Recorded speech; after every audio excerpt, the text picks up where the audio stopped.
Hey, Freedom Frugalers, it's time for another episode of Frugal Freedom, where you learn how to become financially independent and have more time to do what you love. But you must be frugal with both your time and your money in order to do that. I'm messing up here. But who am I? I'm your virtual mentor, Izzy, and today you're going to be learning how I actually budget and what's my actual strategy for my finances and my wealth building. Okay. I know this is a little bit off course from the live stream. I had a bit of some issues when setting this up, so I figured it's more productive to do these last few videos this way. Okay.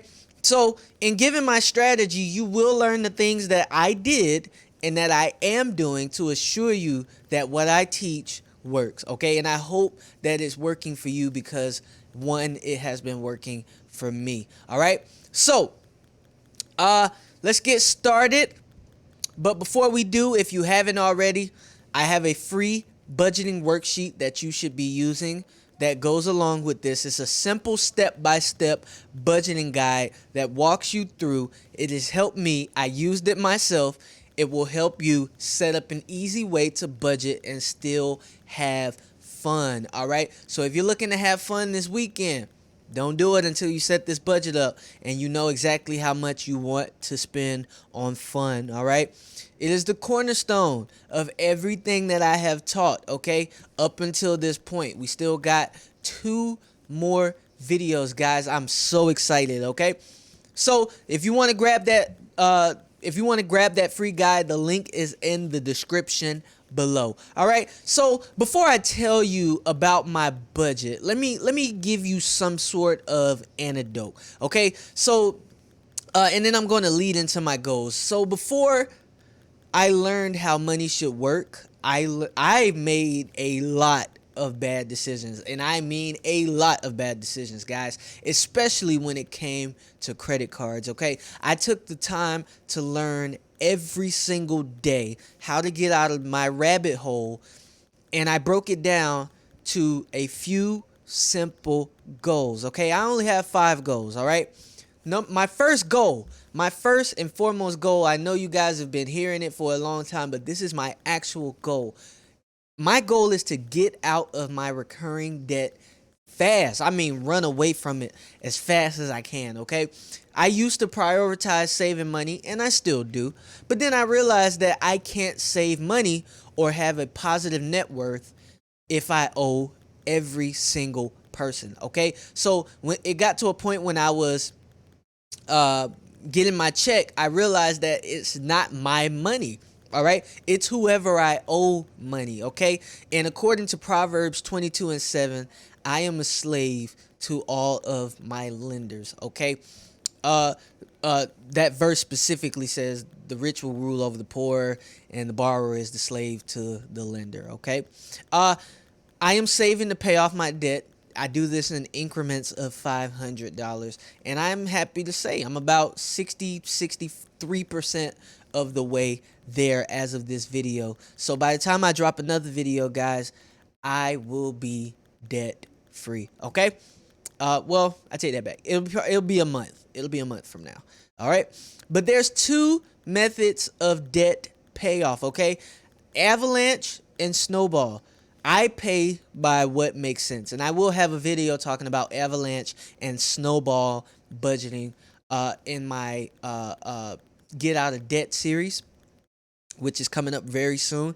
But I use my Capital One Journey card because it's what I use to pay my bills and I get rewards. Okay, so I make a habit of paying that off as fast as I can, twice a month. Okay, all right. So far, like I said, I've paid off 63% of my recurring debt. Okay, that's my first goal. My second goal is to get my monthly expenses down to, at best, 20%. All right.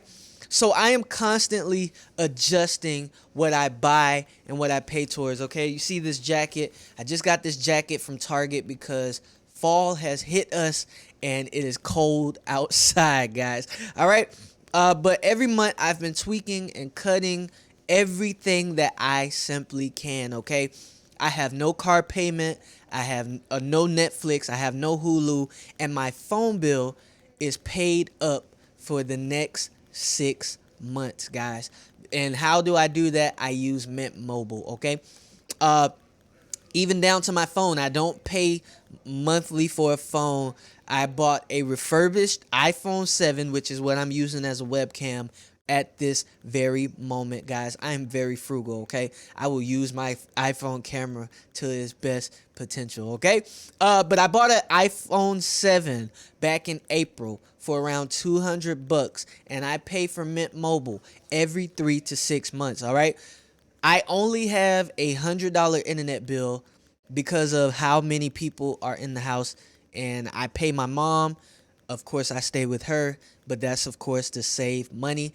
And my car insurance on my 1996 Honda Civic has extremely low car insurance, okay? My food only costs me around $40 every 2 weeks because I buy food just for me and I don't go out and get the best thing. But here, and I don't go out and get the best food, that is. But here's the thing.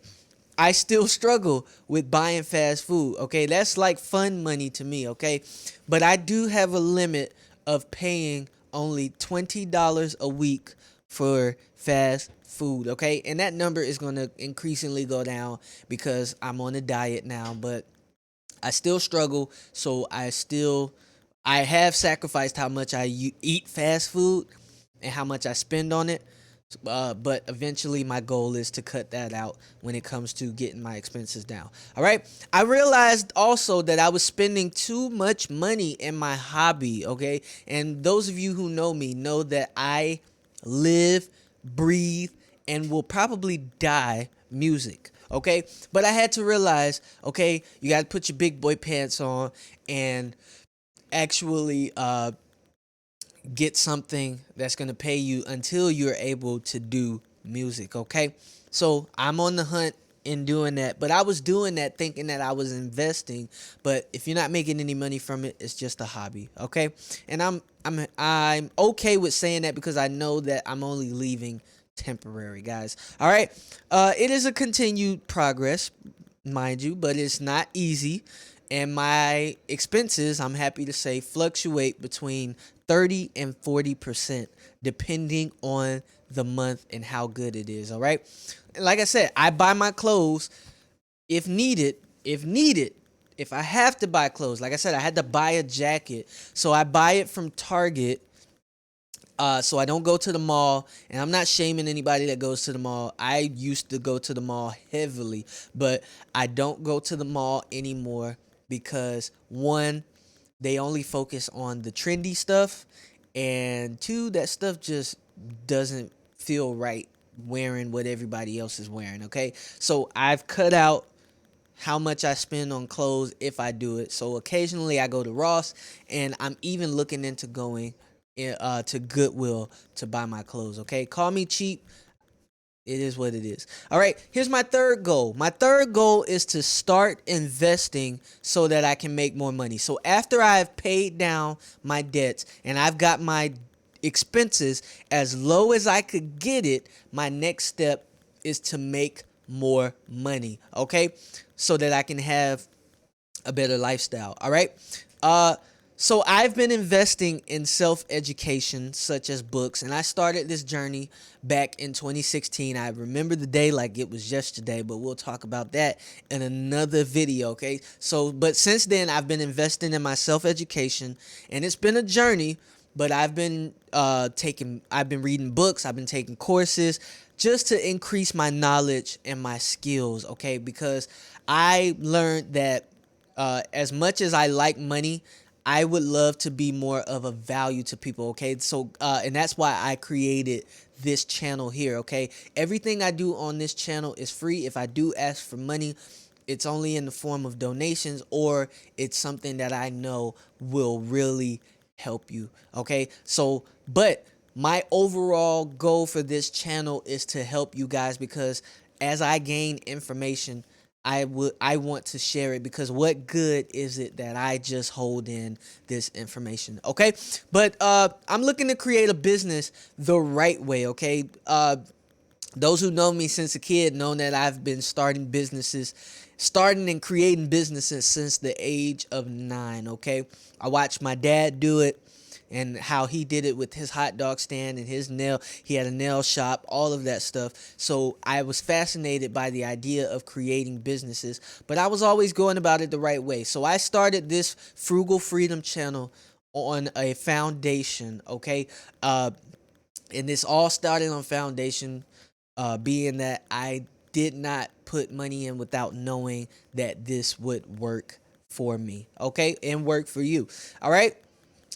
So I wanted to have an educated prediction of the future, but I want to start investing into getting dividends and things like that. I want to start investing in things that make more money, not just business wise, but more looking into getting into the stock market, all of that stuff. So as I learn that stuff, you guys will be learning that as well. All right, the last thing I do when it comes to making more money, because we fall into this trap of buying things thinking that it's good for us when in actuality it's actually hurting us. So here's my thing. I don't buy anything unless I have a get out plan, okay? And that's with anything that I buy, even down to gas, okay? How can I use this item to the best of its ability? This is what I'm asking myself. And can I sell it for more in case of trouble, okay? Here's a prime example of that. I went and bought, back in May, I saved up we got our stimulus money, and then I was working at the time. So I was able to use my stimulus money to pay down a large sum of debt. And what I ended up doing was I was like, okay, I need a new computer, because my computer wasn't giving out. It didn't give out on me at that time, but it was showing signs. So I said I don't want to buy another computer until I have at least $1,000 saved up. Fast forward, the Corona check comes. I don't have to spend as much of my money that I'm working for.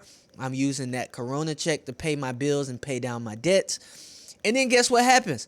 At the end of the month, literally at the end of the month, my laptop that I had for 4 whole years decided to finally give out on me. Okay. So, but before it happened, because like I said, I had a get out plan.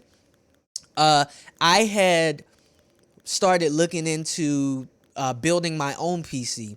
Okay, so I built my own PC, but I didn't do it until I knew everything about, or all that I could about building a PC. So what part goes with what, not even what part goes with what, and what its function is, the best types of those parts, so I'm getting the best bang for my buck. I spent literally $500 building my PC, between parts, between the accessories, the tools, to make it everything. Okay, only cost me $500. It was the best investment I made, because my value increased when I was making music. My value increased. It doubled by August. Okay, so I was making $1,400 in one month. By the end of August, I had a total of $2,836, guys. Beautiful, beautiful, okay? So I bought that only because I knew that it was going to be of value. It's faster. I've never had a fast computer in my life. But without digressing, I ended up buying a laptop as well. So the laptop cost me this. I did not buy, but I bought a laptop because I was like, okay, I'm carrying around this desktop. It has a tempered glass on the side. I do not want to break this. Okay, so I went and bought a laptop, which actually is as fast as the other computer and cost me way less, by the way. But I ended up buying this computer just so that I can be more mobile, and as a result, I'm able to do more work on my lunch break, all of that stuff. I'm actually recording and looking on my laptop as I'm doing this, so I don't have a hunky, chunky desktop, okay? But I did not buy these things unless I said, okay, if this doesn't work, can I sell this for more than what I got out of it? And between the value of everything, I was able to do that. Okay, but I still got it. But just in case of trouble, I can sell these for higher than what they are. All right.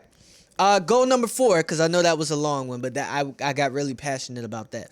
Goal number 4, I'm gonna save 3 to 6 months and move out into an apartment into another city, guys. My issue, okay, and I won't go into it in detail because, like I said, I will go into it on another video. But my issue is that I had an apartment and I had 2 cars. When you look at me, you'd be like, what? You had all that? Yes, I had an apartment. I financed 2 cars. I lost all of it. Okay. Because I was evicted, it still shows up on my credit. All right. Because of that, I get denied or I have to pay extremely high upfront costs like first and last month rent plus security deposits if I want a house, or an apartment. And so I'm hoping that having 3 to 6 months saved up, I'm able to I would be able to negotiate some more terms and say, hey, I'd be willing to pay this much if it means that I can, eliminate or reduce how much I'm paying on the deposit, things like that. So, and another thing I'm doing is building my credit so I don't have to have those problems. All right. Uh, so in saving 3 to 6 months, it will help me rebuild. In my mind, it will help me rebuild without having to worry about rent for a while. Okay, at least 3 months. I won't have to pay rent. All right. And the last goal, which I believe this should be everybody's goal because money is a game, okay? It's all about how much of it you can make. It wants to make more money, okay? It doesn't want to sit. It loses value when it sits, okay? And it doesn't want to be spent on the wrong thing because that doesn't work for you. So my goal, and my goal every year, is to increase how much I make by 50% every single year. Okay. So this goes into goal number 3, but this is about continued growth. Okay, I want to continue my money growth every single year. So if I make $50,000 a year, I need to be figuring out within that next year how to make 100,000, and so forth and so forth and so forth, all the way up until I'm making 1 million, 10 million, $100 million a year. Okay, is it possible? Yes, but I haven't tapped into that market yet. But I know it's possible. I've seen it happen, guys. Okay? This coincides with decreasing my debt down to 20% because if I can't cut anymore of my necessities, now my next step is to increase my money. Okay? That's the 2 ways of saving money. Okay? Saving a lot of money. You either decrease your spending or you increase how much you're earning. Okay? So one of the things that I believe will increase my salary by 50% just in the next year alone is just increasing my skills. Okay, so I will be going back to school for finance specifically so that I can get better opportunities for finance. Okay. And I'm just playing the game to see how much I can double my salary and see if I can do it and my take home pay. Okay. So with that said, you guys want to know my actual budgeting strategy, okay? And I'm not going to get too long into it because we're already about 18 minutes in. So I've been teaching you all these methods, and that's because I use a combination of all of these methods, all right? Should have seen that coming. But I budget with percentages, and I use those analytics to help me figure out what could be cut down or if I'm going in the right direction versus the last period. And that's how I was able to determine that I was 63% done with my debts. Okay. I still use, well, I just got done. I was writing this. When I was writing this at the time, I was still using envelopes, but I now just stopped using envelopes. Okay. I now trust myself to spend $40 on groceries, $20 on fast food, and I was able to mature into a level of not using envelopes, but that does not mean that you shouldn't use it. Uh, but I don't use a savings account. Okay, I still keep my money my emergency fund just a little bit liquid. Okay, so it's not in cash, but it's in a way that I can keep it more liquid. Okay, all right. So I use the automatic method to auto pay my internet bill and all of my subscriptions. Okay, and I also use it to pay off the actual balance of my credit cards every month. Okay, so when I start getting into my second goal to invest, my third goal, which is to invest and make more money, this will be automatically for my IRA and all my other investing endeavors. Okay, I zero out my money using the Cat 6 and zero sum method. Okay, so whenever I write my budget, I'm going to show you guys how I actually do it. Okay, let's see. So at the time of this video, this is what my budget looks like. I write it in here. I got it on every dollar. I got it on Mint. I got it on my refrigerator over here. So I write this budget everywhere, okay? So that I can see it. If my expenses or my debt payments are lower than the percentages that I gave them, for example, if I budget $280 or $500, excuse me, if I budget 280 to 5 if I budget $500 and my debt is only 280, I'm putting the rest of that, which would be 220. I'm putting the rest of that into savings, or I'm using it to pay down more debt. Okay? So, just trying to get ahead of the curve here. All right? So, in conclusion, it is okay to use a combination of methods. And that's why I wanted to teach you these various methods and their advantages and their disadvantages, because I wanted you to choose a combination of these that fit your lifestyle and your needs. Okay, so it's always best to figure out what works for you, and the only way you're going to figure out what works is if you use analytics and you analyze it. Okay, you got to track it. If it doesn't work, if you see no progress, it's time to try something new for the next month. I say give it at least a month or two, because that first month, that second month is always going to be a work in progress. Okay, you will always need to adjust frequently. So I say that in my budgeting strategy worksheet. Go get it. You will always have to be adjusting it, but I promise you guys, it is very worth it. All right, the hardest part about this is putting your mind to do it. All right, other than that, the numbers don't lie, my friend. But that's all I have for this video, guys. I hope that my story helps. Be sure to like, subscribe, and hit the bell notification, and also comment down below how you feel about the way I do things, and if you have any other suggestions or would like to apply this to your life. Also, if you have any other topics that you'd like me to cover, I'm happy to see those below as well. Before you go, like I said, get a copy of my budgeting worksheet sent directly to you. I've been Izzy, your virtual mentor. I'll see you guys in the next video. I'm going to talk about some awesome tools that will help you with budgeting and finance. Okay, so check that out. Check that out. All right. Until then, though, stay frugal until you're free. Peace.